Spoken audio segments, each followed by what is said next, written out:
Okay, so today we're going to talk about return on investment. Apologies for coughing, sniffles, anything like that. Got some daycare germs roaming around in my body.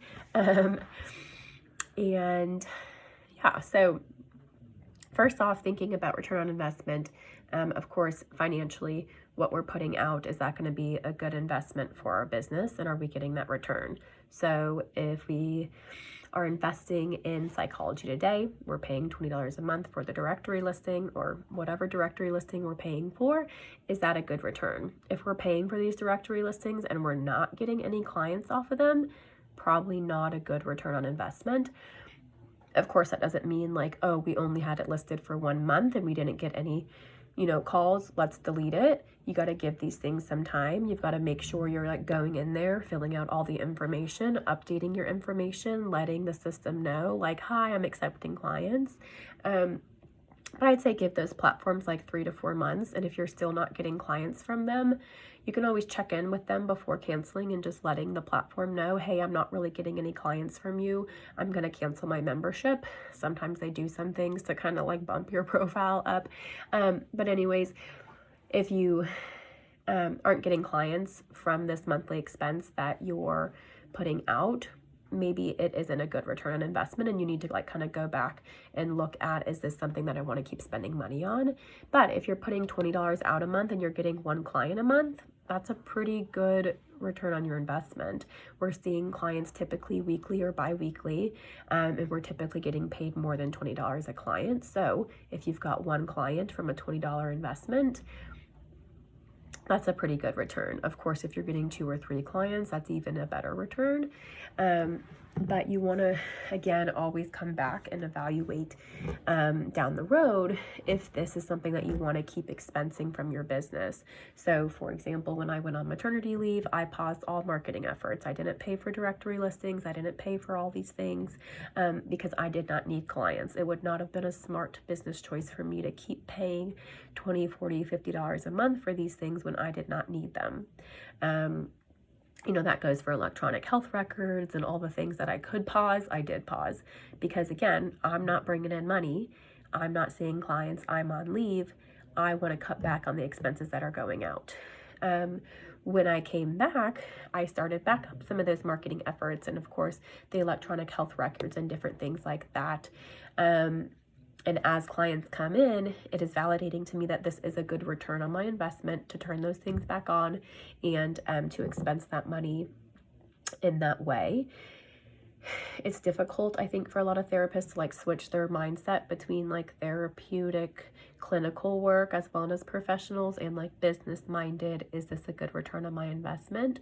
But we really need to think about what our goals are. So if our goals are to have 5 clients a week, 10 clients a week, 30 clients a week, or build a group practice and fill, 5, 10 different clinicians, 20 clients a week things, like those goals are going to look very different. Those marketing efforts are going to look very different. And that return on investment kind of journey is going to look very different. So most of us are kind of solo professionals looking to just market ourselves and manage our own caseload. So maybe that looks like anywhere between seeing 5 clients a week and 25 clients a week, or whatever that is.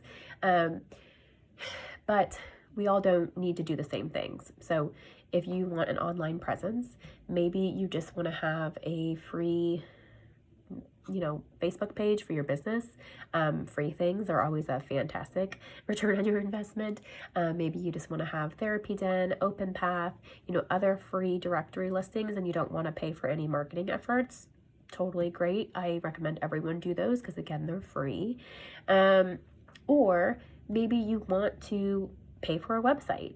Maybe you want to build it yourself. Maybe you want to pay someone else to build it for you. In that process, when we're thinking about spending like hundreds and or maybe thousands of dollars for someone to build you a website and manage it and all those things, it can be really easy for therapists to kind of get swindled in some ways into buying these like marketing packages and all these things. But we don't always need all of that. And sometimes that can be a bad and or not good return on your investment when you're paying someone like $2,000 up front to do all this stuff, but but then what?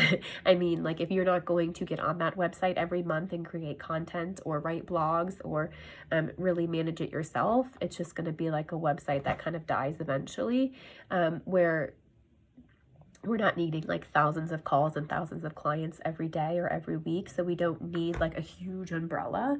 We usually just need a handful of clients in our direct niche that really work with us. And usually they work with us for a little bit. So we don't need like new clients every single day or every single week. So sometimes those marketing packages or paying for ads or whatever it is not always the best return on investment for us. So really making sure you're thinking through all of that in regards to your goals.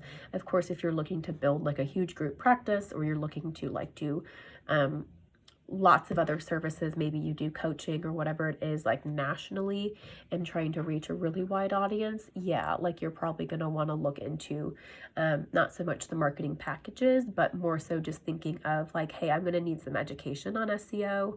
I'm going to need help with blogging or content writing, or maybe I'm going to contract that out or whatever it is. And if it makes you more sane, sometimes that money is worth it. So for me personally, I don't need an electronic health record. I don't take insurance. I could do everything very basic, paper file, kind of old school wise, take cash only, or, you know, whatever it may be. But for me, that just stresses me out. I like having everything online. I like being able to take credit cards. I like everything being e-signed before they come in. So for me, though, that electronic health record expense, some would say, was unnecessary, for me financially, I mean, I think it makes sense because I think it makes my client experience a lot easier and smoother. But for my end, it makes my life a lot easier and smoother. So I keep that going, and I make sure that I really factor in my own likes and wants and needs and sanity. So making sure you're factoring in those other things that aren't just financial into the return on investment, because those are really important as well. But I'm sure I'm forgetting some things. I've had some technology issues with this morning. I've recorded this a couple times, so at each iteration, I'm sure I say different things, but I think that's about it. The biggest things with the return on investment is just making sure like every quarter you're coming back and you're evaluating what's working. If Psychology Today was bringing in clients consistently, and then for some reason, like in December, January, February, March, you didn't get any clients from them, maybe it's time to evaluate like, is like Psych Today really something that I need to be paying for? Is there something that happened different? Is it time of the year? You know, what is going on? Are there patterns to like when you're getting clients from these marketing efforts and when you're not? Just to make sure that you're not spending money on things that really aren't bringing in clients or bringing in joy to your practice. Yeah, I mean, anything that pops up, just let me know, email me questions or whatever it may be. You all each, you know, get that free consultation as well. So just let me know if you want to schedule that. And of course, we do like the scheduled group consultation, and all that information is on the Facebook event. So just look through that. But yeah, okay.